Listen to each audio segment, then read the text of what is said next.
기회가 되면 그 안디옥 교회에 대해서 저희가 나누기를 원하는데요. 기회가 주어지면 좋을 것 같은데 일단은 오늘은 그 첫 편으로 해서 오늘 1절 말씀을 가지고 좀 오늘 나누기를 원합니다. 오늘의 교회가 올해로 30주년이 됩니다. 다 알다시피 오늘의 교회는 하나님께서 하용조 목사님을 통해 꿈을 꾸게 하셨고 그 꿈을 이루어가고 있는 교회입니다. 오늘의 교회의 본질이며 핵심 키워드는 사도행전에서 보여준 바로 그 교회입니다. 바로 그 교회인 거죠. 그 열매 하나가 바로 우리 평택 오늘의 교회이고 바로 여러분인 줄 믿습니다. 아멘. 30주년이 되는 올해 매주 수요일 저녁 집회에 저희가 사도행전의 말씀을 한 절 한 절 강의하면서 듣게 된다는 게 참 은혜이고 축복인 것 같습니다. 2015년 올해 저희 교회 표어가 다 아시죠? 무엇이죠? 낮은 곳, 더 낮은 곳입니다. 좀 저는 낮은 곳, 더 낮은 곳이 어딘가를 좀 묵상을 해보았어요. 주기철 목사님의 아름다운 삶의 모습, 그 모습 가운데도 낮은 곳 가운데 임했던 모습이 있었고, 그렇지만 더 본질적으로 가장 낮은 곳이 어딘가를 생각해 보았습니다. 물은 높은 곳에서 낮은 곳으로 흘러갑니다. 저 하늘 높은 곳에 있는 구름에서 빗방울이 떨어짐으로 인해서 높은 산에 떨어지게 되고, 높은 산에 떨어진 빗방울은 계곡을 흘러서 개울을 지나고 하천을 지나 어디까지 흘러가게 되죠? 바다까지 흘러가게 됩니다.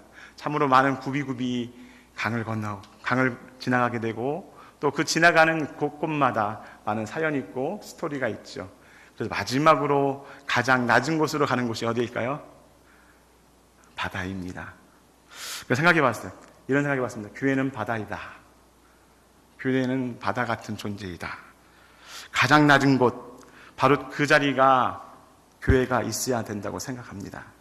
왜냐하면 그 교회를, 사도행전적인 교회를 세우신 분, 그분의 삶이 바로 그러한 삶을 사셨기 때문에 바로 그러한 곳이 가장 낮은 곳, 바로 그곳이 교회라고 생각합니다. 교회를 누가 세우셨습니까? 우리 주님께서 세우셨죠. 예수님께서 몸소 십자가에 피 흘려 죽으시고 사망과 어둠과 사단의 권세를 이기시고 3일 만에 부활하시고 승천하셔서 하나님의 교회를 세우신 것입니다. 가이사랴 빌립보에서 주의 제자 베드로가 주는 그리스도시요 살아계시는 하나님의 아들이시니라는 고백 가운데 그 믿음 위에 교회를 세우셨습니다. 그 교회의 머리는 예수 그리스도이십니다. 그 예수님의 삶을 보기 원합니다.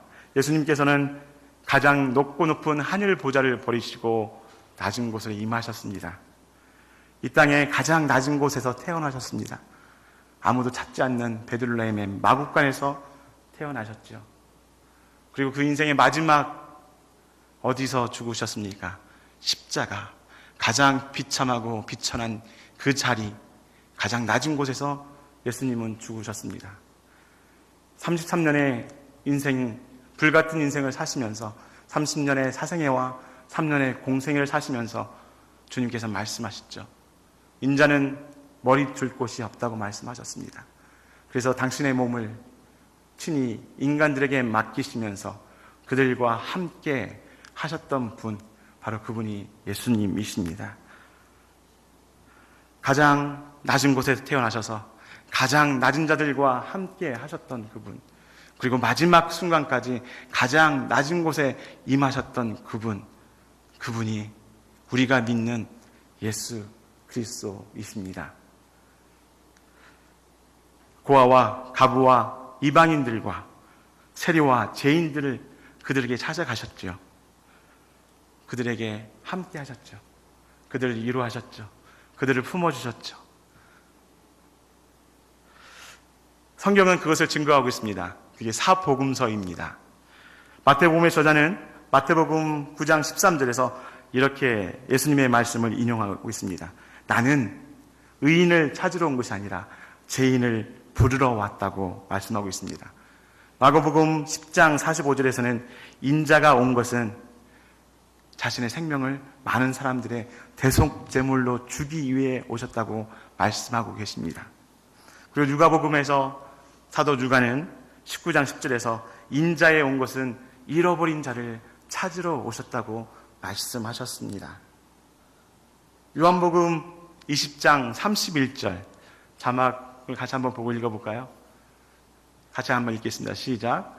오직 이것을 기록함은 너희로 예수께서 하나님의 아들 그리스도이심을 믿게 하려 하며 또 너희로 믿고 그 이름을 힘입어 생명을 얻게 하려 함이니라. 자막 그대로 주시고요. 여기서 보기 원하는데 이 말씀은 요한복음이 끝날 때 21장 나오기 전에 20장에 이제 요한복음을 정리하고 있는데요. 우리가 요즘 요한복음을 큐티를 하고 있습니다. 요한복음의 큐티를 하면서 우리가 발견할 수 있는 공통점이 한 가지 있는데요. 어떤 사건이 있을 때마다 끝나는 그 결론적으로 해당되는 말씀이 있습니다. 그들이 예수를 믿었더라 라는 말씀으로 끝나게 되는 것입니다. 오늘 큐티를 하시면서 그 부분을 계속 한번 찾아가시면 요한복음을 읽어가는 또 재미가 또 있습니다. 그렇습니다. 요한 사도는 요한복음을 기록하면서 예수께서 하나님의 아들이심을 증거하고 있으며 또 너희로 믿고 그 아들 이름을 힘입어 생명을 얻게 하려 하신다고 말씀하고 있습니다. 생명이 없는 자들에게 생명을 주시겠다는 것, 그 예수님이 오신 것이죠. 우리가 마태복음과 마가복음과 누가복음, 요한복음 보았습니다. 우리가 성경은 통전적으로 전체적으로 잘 살펴봐야 하는데 스프를 봐야 하는데요. 마태복음과 마가복음, 누가복음, 요한복음 이 4개의 복음서의 핵심은 무엇이냐? 바로 잃어버린 자, 섬김이 필요한 자들, 죄인들, 그다음에 생명이 없는 자들, 가장 낮고 낮은 자에 위치한 그들을 위해서 예수님이 오셨다는 것입니다. 이 말씀 속에서 1차 저자는 1차 수신자는 헬라인들입니다. 그렇지만 오늘 요한복음 가운데 있는 너희로 믿고 바로 이 말씀은 너희가 누구입니까? 바로 저희입니다. 그리고 바로 여러분들이고요. 이 시대를 살아가는 정말 생명이 없고 잃어버린 자들, 죄인들, 병자들 그 모든 사람들이 바로 예수님이 필요한 것입니다. 예수님이 바로 이들을 위해 오셨다는 것입니다. 낮은 곳으로 임하셨다는 것이죠. 그래서 우리는 예수님을 만나야만 합니다.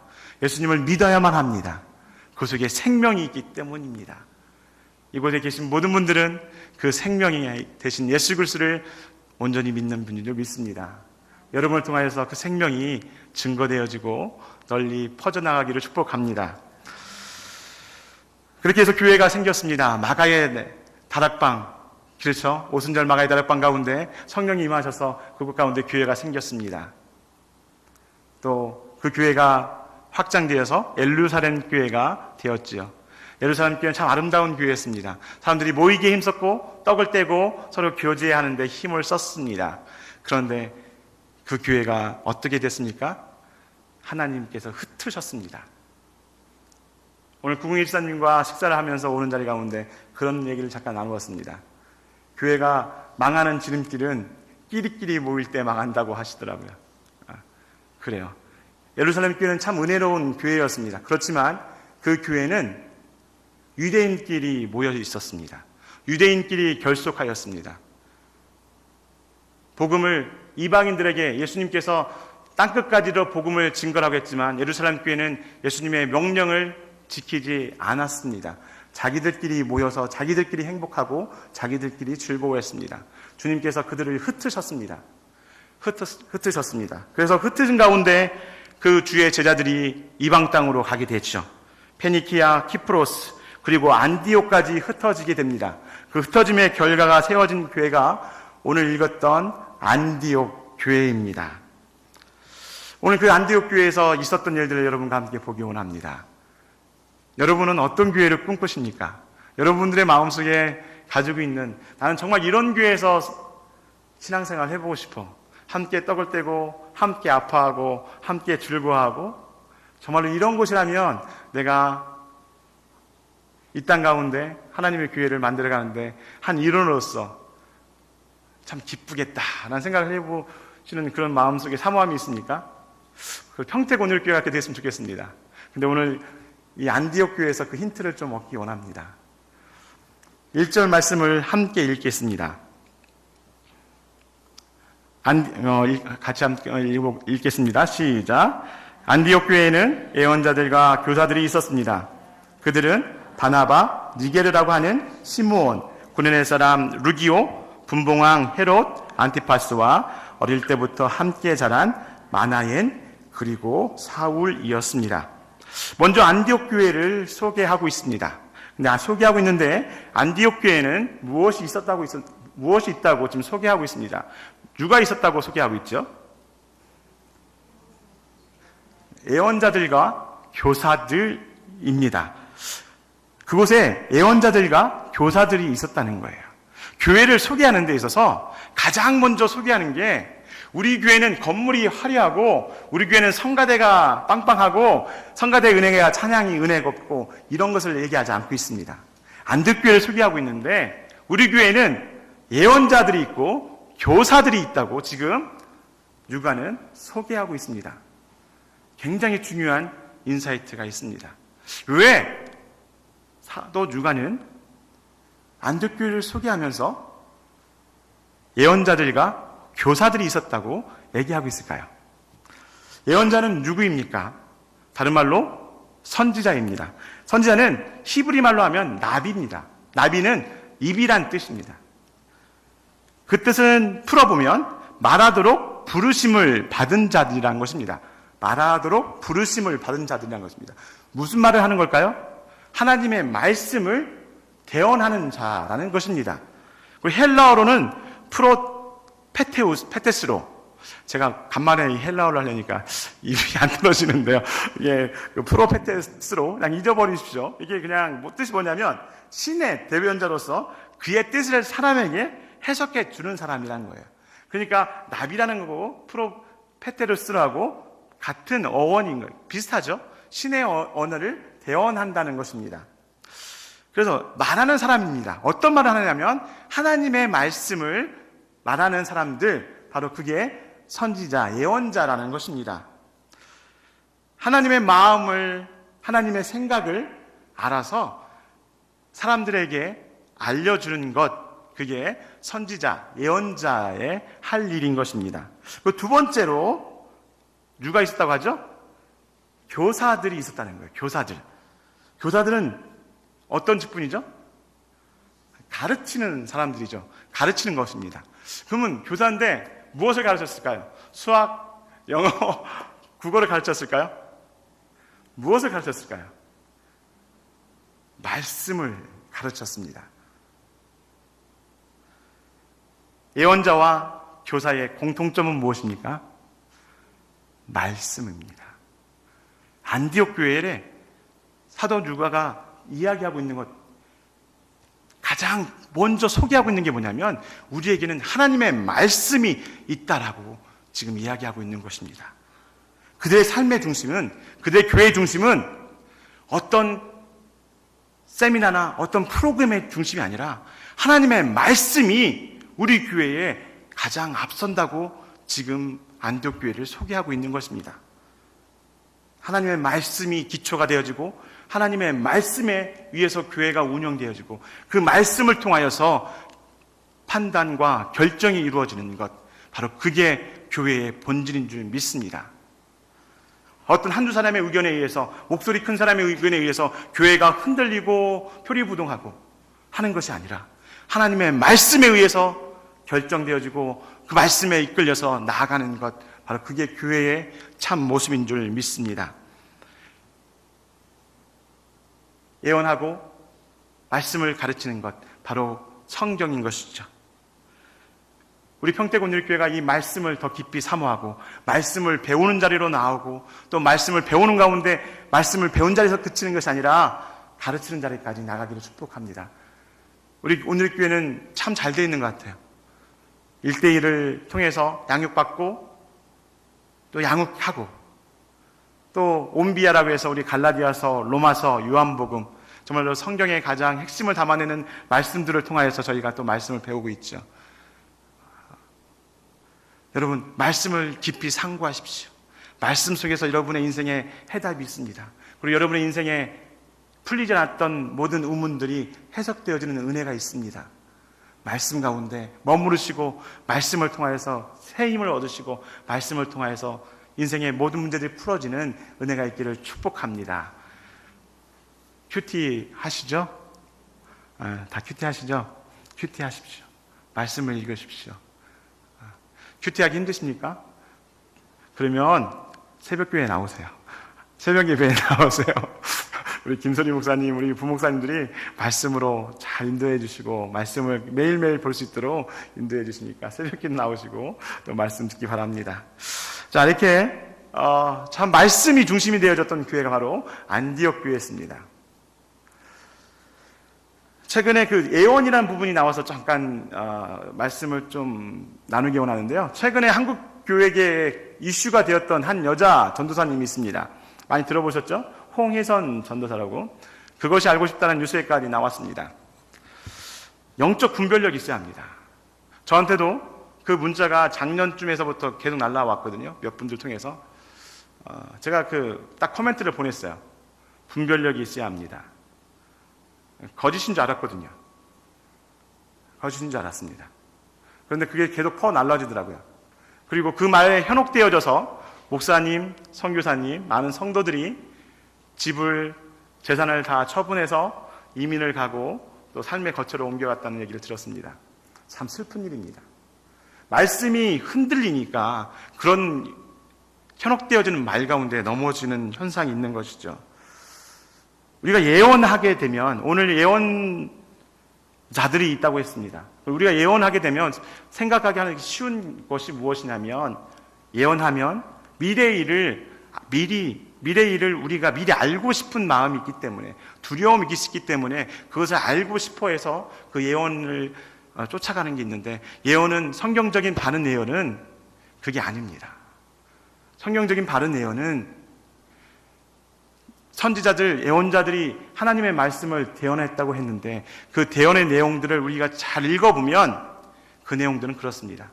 그 시대를 살아가는 그들이 하나님의 말씀에서 떠나가서 범죄한 가운데 있기 때문에 그들을 향해서 하나님이 말씀하시는 것입니다. 너희들 잘못하고 있다고, 다시 돌아오라고 그들을 꾸짖고 그들을 훈계하며 돌아오기를 기다리는 아버지의 심정으로 그들에게 말씀하고 있는 내용들이 바로 선지자들의 했던 내용들인 것입니다. 우리가 오해하면 안 됩니다. 미래의 일을 우리가 예언자를 통해서 예언기도 받는다, 그러면서 쫓아가시는 분도 있는데,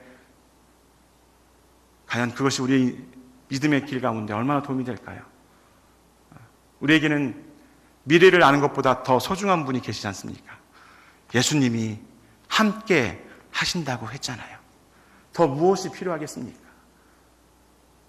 예수님이 나와 함께 하시겠다는데, 여러분 두려워하지 마십시오. 염려하지 마십시오. 여러분의 세우신 그 자리 가운데서 우리가 마지막 찬양 불렀던 것처럼 그 자리 가운데 예배하는 가운데 주님의 은혜가 있는 것입니다. 그래서 예언에 대해서 많은 얘기가 나올 때 여러분 기억하십시오. 마태복음 24장 36절 한번 같이 한번 볼까요? 마지막 때를 가지고 예언하는 자들을 항상 조심하십시오. 우리는 알 수가 없습니다. 그 누구도 알 수 없습니다. 예수님께서 분명히 말씀하셨습니다. 마지막 때는 누구의 주권 아래 있다고 말씀하셨습니까? 하나님의 주권 아래 있다고 말씀하셨습니다. 같이 한번 읽겠습니다. 마태복음 24장 36절입니다. 시작. 그 날짜와 그 시간은 아무도 모른다. 하늘의 천사들도 모르고 아들도 모른다. 오직 아버지만 아신다. 그렇습니다. 우리는 그때를 알 수 없습니다. 그래서 우리는 믿음이 필요합니다. 하루하루 살아갈 수 있는, 주님이 나와 함께 하셨다는 그 믿음이 우리를 살아갈 수 있는 힘이 되게 하시고 능력이 되게 하는 것입니다. 그런데 성경은 또한 놀라운 해답을 우리에게 제시합니다. 마지막 때를 알 수 있습니다. 목사님 이단 아니에요? 아니에요. 성경은 분명 말씀하셨어요.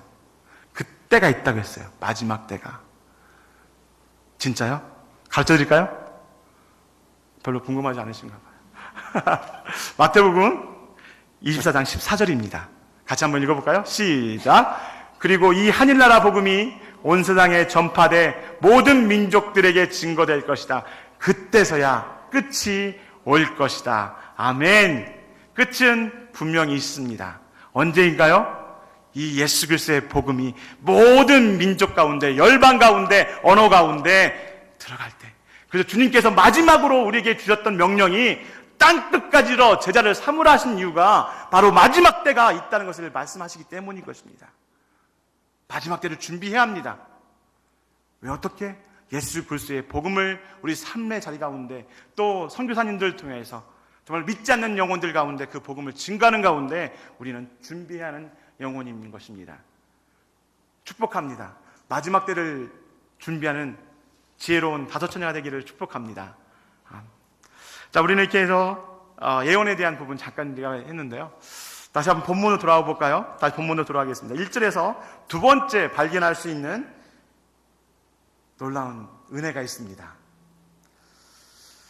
하나님의 말씀을 해석하고 가르쳤던 예언자들과 교사들이 누구였냐는 거예요. 누구였을까요? 우리가 13장 1절은 그냥 쑥 지나가기 쉽습니다. 모르는 사람들 이름도 나오고 뭐 그렇기 때문에 그렇죠. 그런데 이 13장 1절을 우리가 해석해야만 합니다. 그래야만이 13장 안디옥 교회에 숨겨져 있는 놀라운 은혜를 발견할 수 있습니다. 그 예언자들과 교사들이 누구였을까요? 오늘 그 비밀을 한 커플 한 커플, 오늘 요즘 이한구 국무총리 내정자가 요즘 많은 분들의 구설수에 오르고 있는데 참 안타깝습니다. 벗기면 벗길수록 양파처럼 많은 껍질들이 나온다고 해서 양파 총리라 내정자라는 별명을 부르는데, 오늘 이 말씀을 보면 한 커플 한 커플 벗겨볼게요. 이 말씀 속에 참 놀라운 은혜가 있습니다. 오늘 1절 말씀 다시 한번 읽어볼까요? 시작. 안디옥 교회에는 예언자들과 교사들이 있었습니다. 그들은 바나바, 니게르라고 하는 시므온, 구레네 사람 루기오, 분봉왕 헤롯 안티파스와 어릴 때부터 함께 자란 마나엔, 그리고 사울이었습니다. 총 몇 명입니까?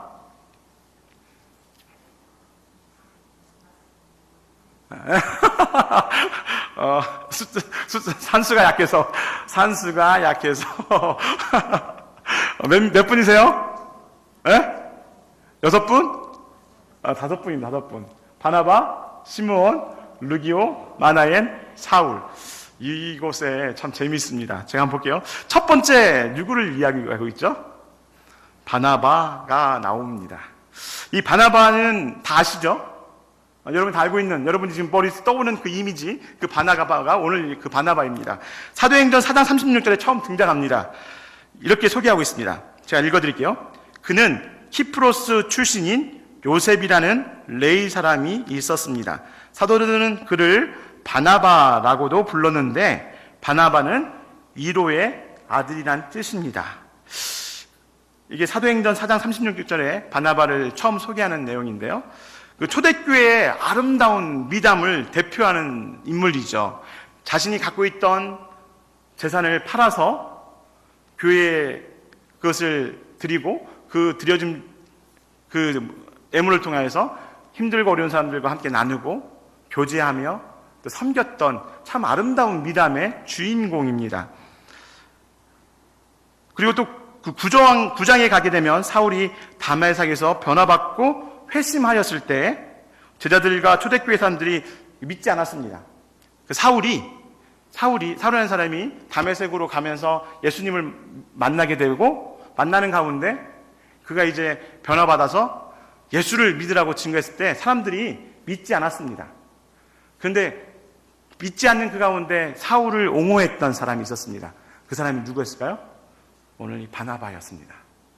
바나바는 용기가 있었던 사람이에요. 하나님의 사람을 구별할 수 있는 통찰력이 있던 사람이었습니다. 그리고 11장에 보면 안디옥의 이방인들이 복음을 듣고 주께 돌아오게 되었을 때, 그 예루살렘 교회가, 안디옥 교회가, 안디옥에 있는 사람들이, 이방인들이, 유대인들이 복음을 듣고 돌아왔다는 얘기를 듣고 그게 진짜인지 거짓인지 어떻게 되고 있는지 한번 확인을 해보기를 원했어요. 그래서 예루살렘의 대표로 뽑아서 보낸 사람이 있습니다. 그 사람이 누구일까요? 바나바입니다. 교회에 신뢰가 있었고 덕망이 있었던 사람인 것이죠. 지금 말하면 최초의 교회가 파송한 선교사였습니다. 그리고 이 사람은 안디옥 교회의 초대 담임 목사가 되는 것이죠. 그런 덕망이 있던 사람인 것이죠. 자, 바나바는 이렇게 좀 넘어가고요. 두 번째 사람이죠. 두 번째 누구입니까? 자, 두 번째가 시므온인데 니게르라고 하는 시므온인데요. 이게 해석이 니게르라고 하는 시므온이라고 해서 그러니까 시므온인데 이름이 니게르라고 좀 오해할 수가 있는데 아닙니다. 이 니게르라는 단어는 그 라틴어에서 유래되었는데 그 뜻이 검다라는 뜻입니다. 검다. 색깔이 검다 할 때 이 니게르라는 표현을 쓰는데요. 얼굴빛이 빛든 검은 분들, 흑인들을 향해서 우리가 보통 뭐라고 하죠? 니그로라고 하죠. 굉장히 이게 저속어고 비속어고 굉장히 그들 저하해서 쓰는 말인데 이게 여기서 파송된 단어인 거예요. 근데 보통 성경에서 우리가 알다시피 어떤 사람의 이름 앞에는 그 지역 출신의 이름을 붙이잖아요. 그리고 누구의 아들이라고 붙이는데 오늘 특이하게 니게르라고 하는 시므온이라고 설명하고 있어요. 이상하지 않아요? 어디 출신의 시므온, 누구의 아들 시므온이라고 표현해야 하는데 그렇지 않았어요. 니게르라는 그 니그로라는 흑인이라는 그 피부의 색깔을 지금 강조하고 있어요. 왜 그랬을까요? 그 당시에 흑인은 어떤 신분들이 대부분이었을까요? 맞아요. 노예였던 분들이 많았어요. 노예였어요. 팔려가고 주인에 의해서 살아갔던 불쌍한 인생들이었죠. 그런데 그런 종의 신분, 노예였던 신분의 사람, 근데 그 사람의 이름이 특이해요. 시므온이라는 이름이에요. 시므온이에요. 시므온이라면 유대인의 이름인 거예요. 그렇죠? 우리가 시므온과 안나라는 이름을 기억하잖아요. 시므온은 또 굉장히 유명한 이름이에요. 그 유대인들이 쓰는 이름이에요. 아니, 흑인이고 노예고 그런 사람에게 시므온이라는 이름이 붙여졌다는 거예요. 유대식 이름이 붙였다는 거예요. 그리고 성경학자들은 이거 추측해서 연구한 결과가 대충 이렇게 하더라고요. 이 사람이 흑인이었는데 자유의 몸이 되어져서 유대교로 개종하고 차후에 기독교인이 되었던 사람이라고 그렇게 해석을 하는 게 보편적이라고 이야기하더라고요. 그렇습니다. 노예였며 흑인이었던 사람이 어떠세요? 지금 안디옥 교회의 서열 위 자리에 지금 있습니다. 놀랍지 않습니까? 안디옥 교회가. 자, 또 볼까요? 세 번째입니다. 세 번째 인물은 누구입니까? 구레네 사람 루기오. 이게 이제 정상적으로 돌아왔어요. 자, 구레네 사람 루기오. 성경적인 일반적인 표현인 거죠. 자, 구레네 사람 루기오. 자, 구레네 어디서 많이 들어본 것 같지 않습니까? 그렇죠. 구레네 시몬. 어디서 나온 사람이죠? 예수님께서 돌로 십자가의 길을 걸으실 때 그 예수님께서 지치고 힘들어 넘어져 쓰러지셨을 때 그 옆에 있던 구레네 사람 시몬이 대신 지고 가는 사람이 등장하죠. 그 사람의 이름이 시몬인데 앞에 붙던 수식어가 뭐죠? 구레네. 그래요. 구레네 사람 시몬이에요. 이 구레네는 어딜까요? 지금의 리비아가 지금 북부 아프리카의 리비아가 바로 이 구레네 곳입니다. 자, 이 구레네는 이게 접촉이 많이 없는 지역이에요. 근데 그곳에 있던 사람인데 이가 예수님을 믿었다는 거예요. 이는 디아스포라였습니다. 유대인 디아스포라가 그곳에 BC 600년 전부터 그곳에 많이 가 있었다고 하는데 아마 그 후에 그의 후손이었을 거라고 측측되어지는데요. 그런 사람이었어요. 디아스포라였어요. 본토 출신의 사람이 아니라 저 멀리 이방에 있던 그 사람이 안디옥이라는 곳에 와서 지금 안디옥 교회의 지도자가 되어 있습니다. 우리 지금 한국 교회 참 지역색을 따지고 여러 가지 출신을 따지고 모든 상황들을 따지는 가운데서도 잘 이런 교회가 지금 쉽게 나올까요? 어려울 것 같아요.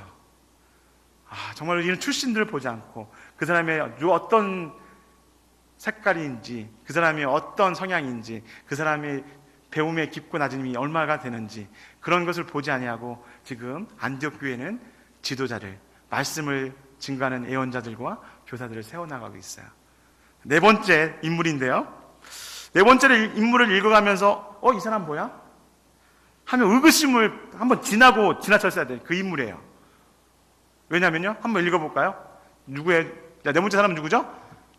분봉왕 헤롯 안티파스와 어릴 때부터 함께 자란 마나엔이라는 거예요. 야, 고개가 가웃거리지 않으세요? 저는 이 부분 보면서 이게 가능한가를 생각해 봤어요. 자, 제가 좀 설명해 드릴게요. 자, 분봉왕 헤롯 안티파스와 어릴 때부터 함께 자란 마나엔인데요. 이 개역개정에는 이렇게 표현되어 있는데, 분봉왕 헤롯의 젖동생 마나엔이라고 소개가 되어 있습니다. 어때요? 도무지 유대인이나 기독교인들하고는 어울려서는 안 될 사람 같지 않습니까? 그렇죠. 왜냐하면 분봉왕 헤롯이에요. 헤롯이 누구입니까? 예수님이 태어났을 때 예루살렘 인근 지역의 몇 살 아이들, 3살인가요? 3세 이하의 아이들을 다 죽이라고 했던 그 무자비했던 그 헤롯의 자손인 거예요. 그 헤롯 일가였던 거예요. 헤롯은 좀 더 설명을 드리면, 헤롯은 에돔 사람 출신인데요. 그 조상은 야곱의 형인 에서의 자손들이 바로 이 에돔 족속이고, 에돔 족속에서 이 헤롯 가문이 태어나게 된 것이죠. 그들은 로마 정부와 결탁하여서 로마의 앞잡이가 되어 부귀 영화를 누렸던 집안입니다. 이런 집안을 향해 유대인들의 정서는 무엇이었을까요?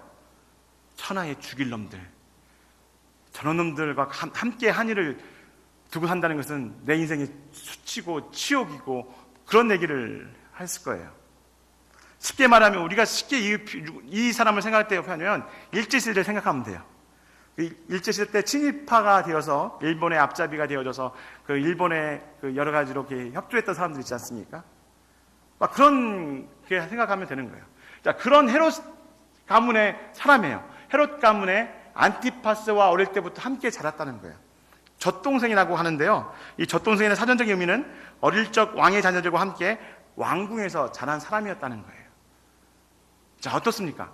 유대인들에게 있어서는 정말로 함께 할 수 없는, 함께 상종을 못할 인종들인 거예요. 그 기독교인들은 어떻습니까? 예수 그리스도를 죽이려고 했던 그 헤롯 가문의 헤롯 왕의 자손들이 지금 있는 거예요. 근데 이 헤롯 안티파스는 누굴까요? 쟁반에 목이 담겨져 나갔던 사람 누구죠? 세례 요한. 세례 요한의 목을 뱉던 그 왕이 누구냐면 헤롯 안티파스예요. 그 정도 잔이 묻어있던 그 사람과 함께 어린 시절을 보냈던, 왕궁에서 화려하게 생활을 보냈던 그 사람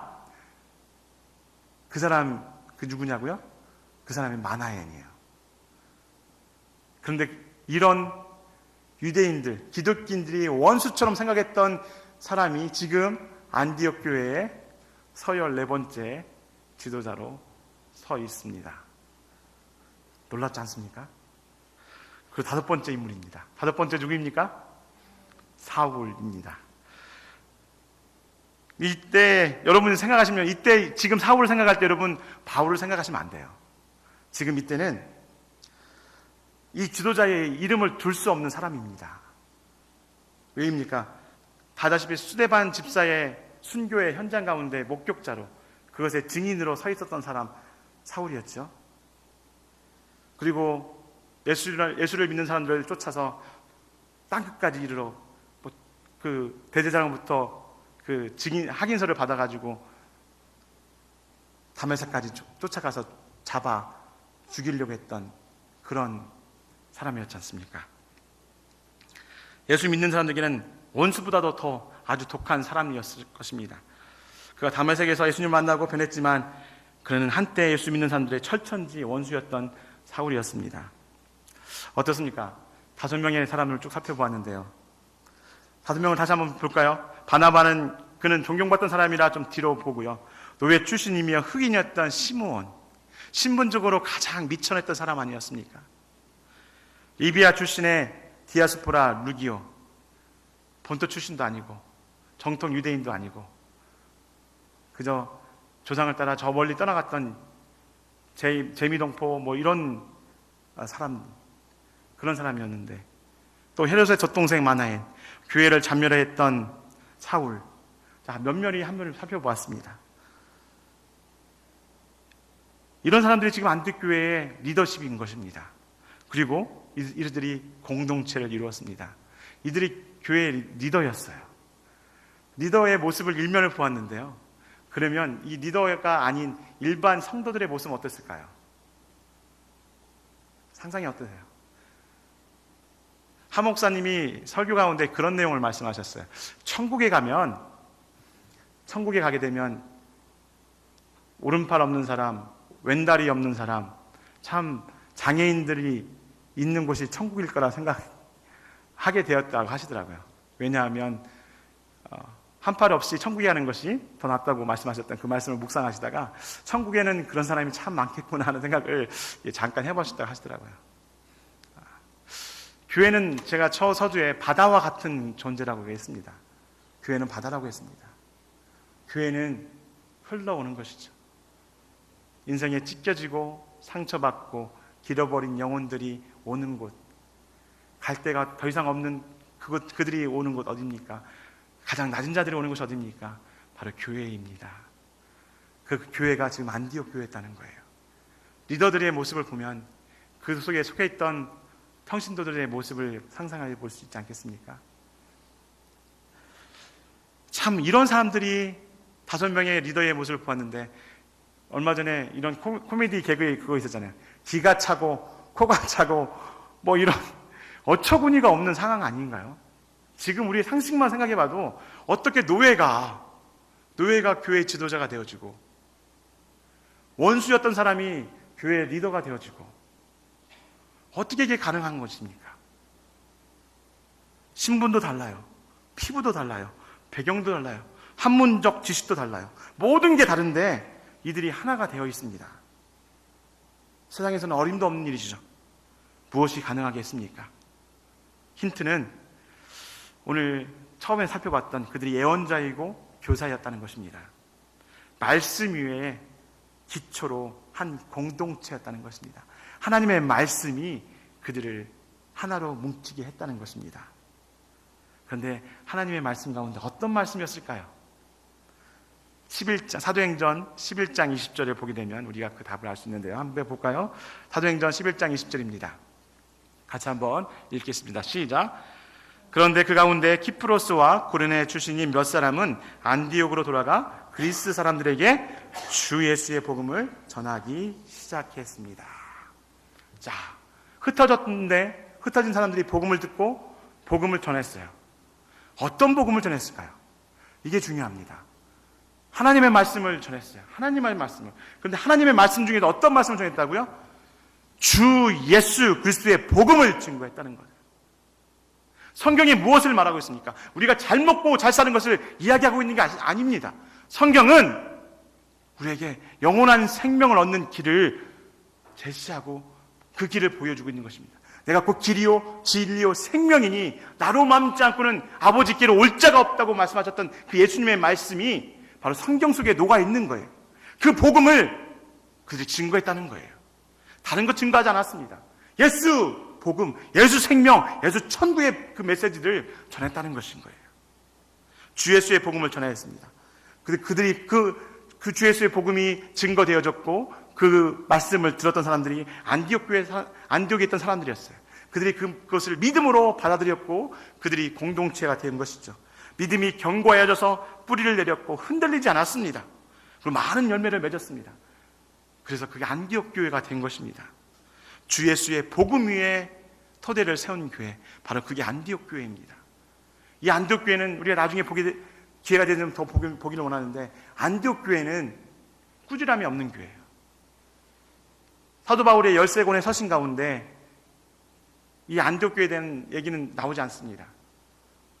안디옥 교회는 늘 사도 바울을 향해서 든든한 후원자가 되었고, 그를 향해서 재정적 지원뿐만 아니라 계속해서 모교의 역할을 충실히 했던 교회예요.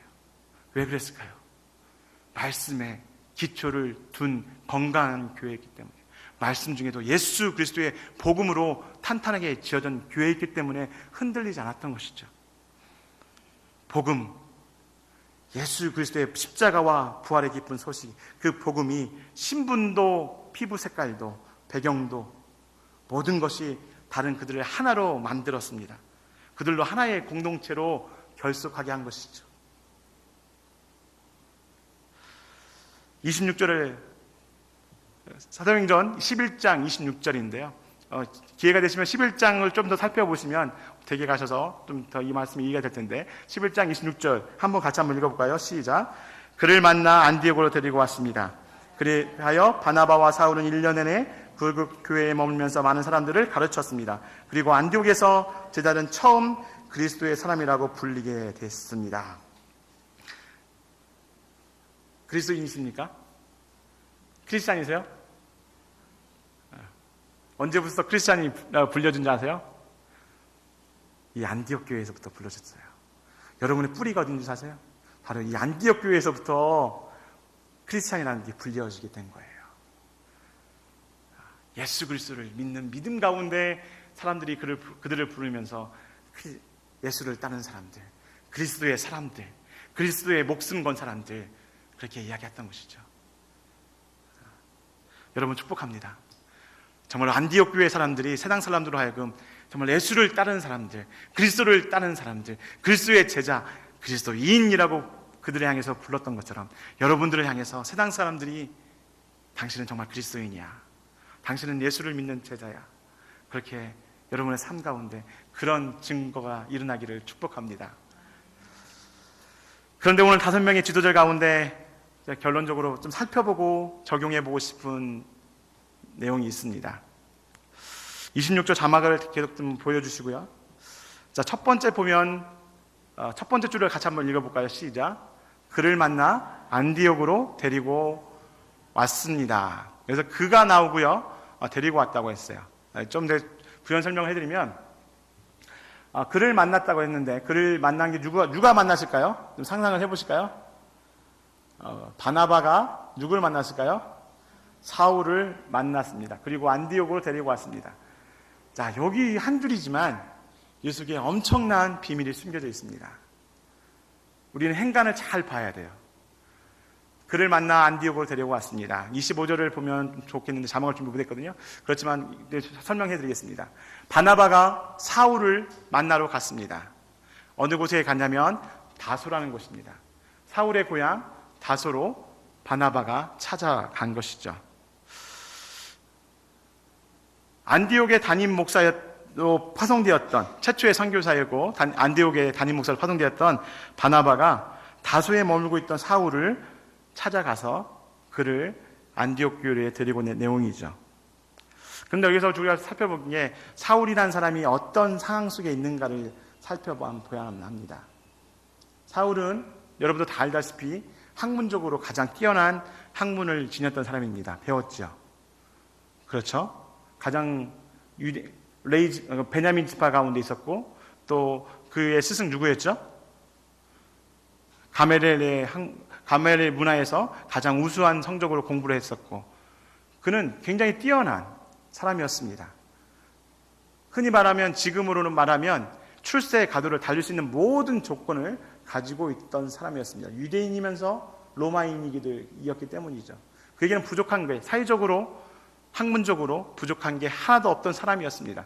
그런데 그가 예수를 만나고 예수를 통하여서 하나의 메시지를 사명을 부여받습니다. 이방인들과 세상 왕들과 유대인들에게 복음을 증거하는 자로 복음을 증거하는 도구로 내가 세우겠다고 예수님께서 그를 아나니를 통해서 말씀해 주시죠. 그렇습니다. 그는 예수님을 만났습니다.